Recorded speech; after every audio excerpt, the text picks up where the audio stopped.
Welcome to the Slop Temple. We pray this video helps. In this video, I will show how to unlock a Dodge Dart without a key. Begin by staying calm and ensuring the car is parked safely with the brake engaged. Inspect the locks and gaps around the door and window to choose the least invasive method.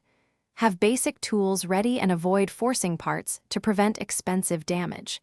If any method feels risky, stop and get professional help. Start by assembling simple tools like a wedge, long reach tool, and a slim jim substitute for manual locks. Use a wedge to create a small gap without bending metal or tearing weather stripping. If the car has electronic locks, avoid probing the module and consider battery safety.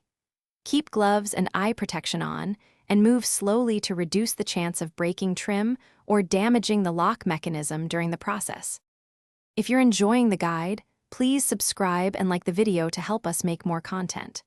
Quick recommendation: grab a copy of The Simple Path to Wealth to reframe how you think about money and sensible repairs. It pairs well with learning DIY car fixes by helping you choose when to save and when to hire help. Check the description for the link and other deals. Now let's get back to the video. The safest non-destructive approach is a wedge plus long reach tool to press the unlock switch or pull the interior handle. For older mechanical locks, a slim jim can disengage the lock rod if you understand the linkage path. Never force a lock or pry aggressively, as trim and seals are costly to replace.